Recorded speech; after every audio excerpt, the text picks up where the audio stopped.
lot of cars in the world that I would leave my GT3 Touring home for, but as I've discovered in this last 2 weeks, the RS6 Performance is one of them. I'm guessing that probably comes as no surprise to you. One of the most common conversations we have as petrol heads is, what is your dream daily car? My ideal performance daily, well, it needs to be practical. My ultimate daily car would be the Audi RS6. What's your dream car? The RS6. So a station wagon of some description. RS6. Definitely an RS6. Okay, I'm not sure why everyone's lying to themselves. The answer is Mazda MX-5. Now how many MX-5s you can get for the price of one RS6? A billion. The RS6. What's your favourite car? Purosangue. Purosangue?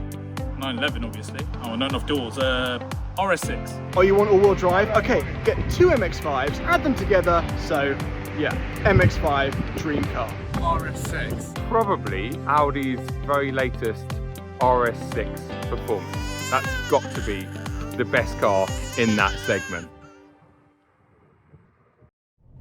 So, pretty unanimous then, or almost pretty unanimous. But I'm going to go against the grain here. I don't think that the standard RS6 is worthy of that place in your dream garage. It was always missing something in every area to make it meet those expectations, those high expectations that we have of that legendary name badge. It's almost a case of don't meet your heroes. However, the performance is a different thing altogether. Audi Sport have tweaked this car in all the right areas in order for it to do justice to that legendary name tag. Now, what is the result on the road? What has Audi Sport tweaked exactly? Let's dive in and let me show you exactly what's happened. So guys, rather than something that you might want to remove before you race, today's sponsor is something that you definitely want to add before you race. And that is RaceChip, with their in-house developed tuning boxes and a new pedal box made in Germany and designed to enhance the performance of your car in the best way possible. Let me tell you more about it now. So guys, let's talk about the GTS Black Box first. If you add this to your RS3, for example, you'll get a massive power bump of 60 horsepower and 80 Newton meters, which on a 400 horsepower car is significant. But this is not a one-trick pony. It's not like you just do the tune and that's it. You can cycle between 7 different finely tuned maps through their app on the go. And you can even choose the driving modes and the settings while you're on the go, which is absolutely brilliant. But if you don't want to go for the full performance version, you can also get the RaceChip RS box, which gives you pretty similar performance and all the same configurability that you find in here. And in some countries, you even get a 1-year engine warranty, and they have a huge dealer network available to you should you want to get them to install it. But I should mention, it is plug and play, so it's really easy to just do yourself if you want to as well. Now, this is the other product. It can either be used standalone or alongside the tuning, and this is their XLR throttle response controller. And again, just like the tuning, it can be configured on the go. You can either have a much more race-focused throttle response, or you can have a much more relaxed one that will help you with fuel economy. Again, it's easy to install, plug and play, but this thing is really clever. It even comes with a little touch LCD screen, so you can change the modes on the go. You don't need to use the app if you don't want to. And along with the 7 driving modes, you also get smart features like valet mode, limiter mode, anti-theft mode. And again, you can use it either with the tuning or standalone. So a tuning solution and a throttle control solution from RaceChip. Of course, as RBR viewers, I've got you guys a discount of 15%, which is great. Just use the code and you'll get a straight 15% discount.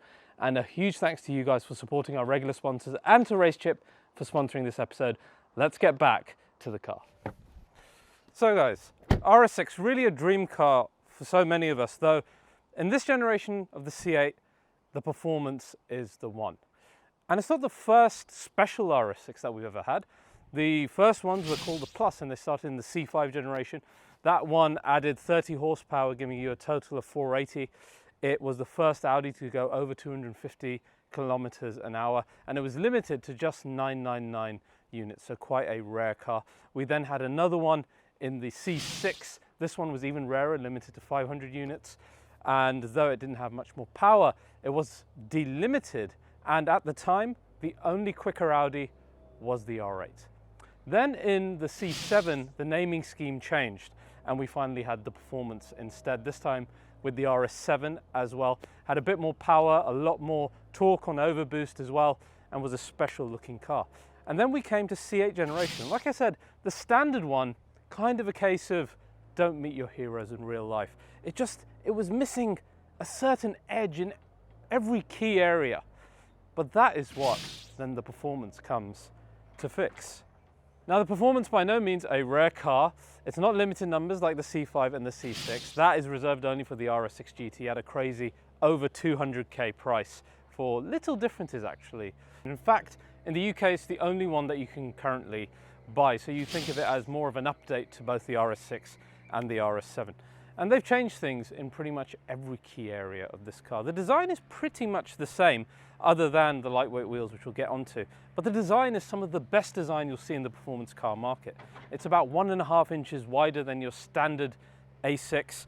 Every single panel is unique to RS6, other than your hood and the front doors. Even the lights are different. They come off the A7. And it gives this car that legendary and infamous stance that is now so akin to this legendary name tag, and why so many of us love it so much and lust after it as one of the very few daily cars that has that awesome muscular stance. And like I said, the standard car, really, it doesn't need to be around, because this fixes all the flaws that made that feel like almost a don't meet your heroes situation. And it all starts, first of all, with the most important thing, which is the V8 engine. Now, you know this engine very well. VAR Group engine, you'll see it used in everything from Urises to Continentals to Panameras to Cayennes throughout the board. But it never sounds or performs as exciting as it does in an RS6. And here we've got now larger turbos inside this engine with an increase of boost pressure from 2.4 to 2.6 bar, now giving 630 PS, 850 Newton meters, and a 0 to 60 of 3.4 seconds that we will test shortly. So that's great, but what's more interesting is how they've adjusted the insulation around the engine, not just around the engine in fact, but in the back. So you have less noise and sound insulation, which means much more sound in the interior, which is exactly what we want in a car like this. So emotion's going to be high thanks to those changes to the engine. In addition to that, our 8-speed gearbox has been updated to give us quicker shifting times, and we've got a revised Quattro central differential that is both lighter and smaller, so saving weight, but also aiding with dynamics, steering feel, and understeer, which we know is an Achilles heel of the RS6. Then we have new wheels. These are forged wheels, and they're not just pretty, they also save 5 kg per corner, which is great. That, alongside the reduction in the sound insulation of around about 8 kg, makes this pretty much the lightest RS6 that you can get, other than the GT with its carbon bodywork. And in addition, you've got the Sport Contact 7 tyres that actually shorten the brake path by about 2 meters. And it blew my mind when I first drove the RS7 Performance out in the USA, just how much difference that actually made to your driving. And of course, all of these changes apply to the RS7. If you want to watch my drive on that, please do check it out, because that was just an awesome car as well. So those are your main changes in terms of the technicalities and what you have on the outside. Inside, you get a number of trims available to you. We've got the most basic one in our car today, which is the Performance interior with the grey stitching. So this is as sedate as it gets. You also get the interior with the red stitching, which is a bit more traditional Audi Sport, and a very unique blue stitching one, which in my opinion is the best. And you even get it with blue carbon inlay, which looks incredible. Get the ceramic brakes, and you can also choose those in either black, red, or again, that gorgeous blue color. And speaking of those brakes, they will save 34 kg off the total weight as well, if you really want to save weight on this car. So bear that in mind. That is your Performance. It starts in the UK at 120k. The one we're testing today is at 137 as the carbon black Vorsprung edition. And really, we'll talk about buying and pricing when I go on the road. Now, one final thing to think about before we head out. This might be our last pure combustion RS6. 99% sure of that, because we know that they are testing an all EV RS6 in the bulbous new A6 e-tron, which we're all going to have mixed feelings about. We know that. And undoubtedly, with our brand new C9 A6, that car is a gorgeous looking car just in its standard form. It is begging to be turned into an RS, and undoubtedly it will. We've seen what the RS5 is looking like in spy shots, and it looks insane. I'm sure the RS6 will as well, and thank God that they've kept the A6 name for that car. And here we finally have this month the first prototypes of that new RS6 C9, thanks to Mr. Gray on Instagram or Cars on YouTube. Do check him out. See, he spots loads of cars, like even the upcoming new Q9. Thankfully, it's still looking nice and wide with the massive air intakes, massive arches front and rear, and that lovely RS exhaust position. And have a listen. Do you think, is it a V6 hybrid or is it a V8, or are they disguising it like AMG have been doing recently on the new CLE 63?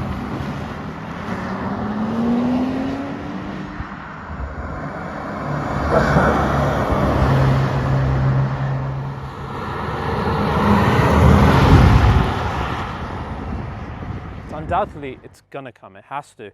And I hope that it's a V8 hybrid. Now we know VAR Group, they all share parts. We've seen what a V8 hybrid can do in the Panamera Turbo and cars of that ilk.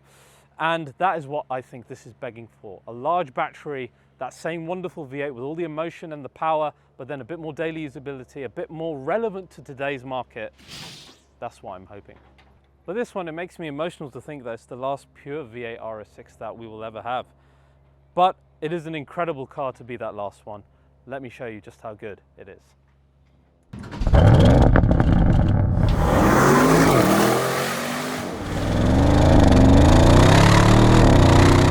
What a great first impression this car makes every time you start the engine in that lovely, specific loud start mode in dynamic mode. And already, how much more of the V8 can you guys hear versus the standard car coming through into the cabin? Such a huge difference in the performance. Now I do want to warn you, just before I dive into just how fun this car is, it is a Pandora's box of awkward conversations if you decide to buy one of these. God, that's a lovely motor, mate. You want to swap? Do you want to swap the debt as well? What's that like, £600 a month? Tell you what, mate, I bet anyone can afford it, but it's the running costs that get you. So what's the top speed you done on that then? Oh, I could do 200 on my Sprinter. I think you missed the spot, mate. Cheers, mate. Never heard that one before. Wow, bro, customer, is that the RS6 fam? Yeah, That's a proper weapon, man. What? You know my cousin, you know Imran, yeah? Well, he I done don't like know. a stage 6 tune on this thing, bro. Telling you, he was getting over 2,000 horsepower, smoking Bugattis. I mean, he smoked his cousin in the passenger seat as well. But it's a good way to die, innit? Bro, if I had one of these, man, I'd pull bare birds, bro. You know what I'm saying, yard? You know what I'm saying, yard? So safe to say, it can be very testing, but that's a testament to just how famous and appreciated this car is. Now guys, to begin, this is the performance, and it's always important to measure exactly what these type of cars can do on a launch control, particularly in this age of EVs. Let's see how the RS6 performance performs.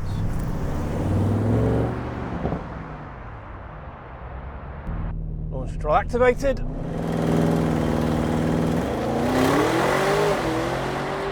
Oh, that was a clean, fast start. Wow. Wow. 3 seconds dead. Make no mistake, 3 seconds is damn impressive for a pure V8 car these days. That's 0.4 seconds quicker than the new M5 with over 700 horsepower in that hybrid system. It's the same speed as AMG's GT63 Pro 2-door sports car. And I'd say probably half a second off most performance EVs of this ilk. That is a very impressive figure. The speed, as if it would ever be in doubt in an RS6, is not an issue here. Now the star of the show is the V8, which is such a joy to play now, and so different to the standard car. Tons more pops and bangs. The standard one barely did anything. So much more coming through from the bonnet. So much more coming through from the rear of the car as well. And it's a joy not just to drive fast, but to drive slow. And it really dominates the experience in a big way, and in a very positive way that you're like, yes, I'm willing to spend money on this thing because it makes me smile. So just worth the price of admission itself, that. Then we come on to handling, where kudos to, first of all, Continental on the tyres, where genuinely it makes such a difference to your driving style, knowing that you can brake that much later. But the other great surprise is how much better the steering feels. It's much more communicative, which was never a word I'd use in the standard RS6. And the car feels so light. I'm so used to these heavy hybrids and these EVs these days. This almost feels like a 911 on the road versus those cars. This particular car has got the RS dynamic suspension, which is a good shout in terms of comfort, but more in terms of, you know, dynamic ability as well, keeping things nice and rigid and reacting to the road surface nicely.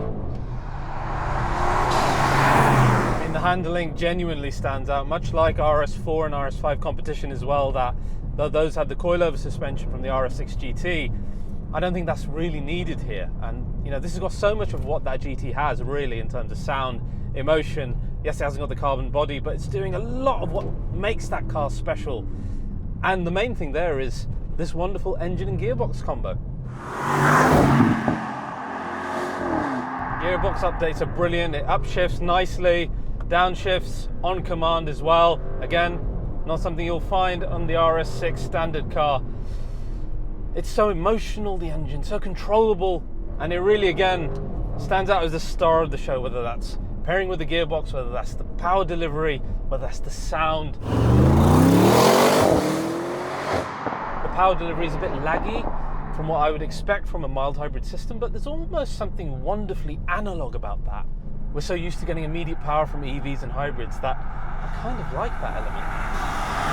The worst thing about this car is the MMI system. It's so ancient now, it's almost hindersome to the experience. CarPlay works only when it wants to because the Bluetooth works only when it wants to, and it's just a bother to deal with all of this. Luckily, the rest of the car is so good, you kind of do forget about it. In terms of pricing and buying, as we said, it starts at 120. This car, 137, which is spec'd right. I would probably go to used market, where basic ones are sitting around about 90k, and you could even get Audi individual colored ones for around about list price. That, I think, would be the smart thing to do. In conclusion, guys, this feels like a remnant of a purer age, a dinosaur still for sale in an age of compromise for us petrol heads. And while the standard RS6 is good, the performance is your true dream car. It's the RS6 experience, but like watching your favorite film on IMAX instead of your telly at home. It is that RS6 experience in sharp 4K. Every area that needs to be tweaked was tweaked properly and for the point of giving us more joy. It's one of the few cars out there that, despite being thirsty as hell and filling up so many times, is absolutely worth it because of how it makes you smile every time you drive it in daily life. Is it my dream car?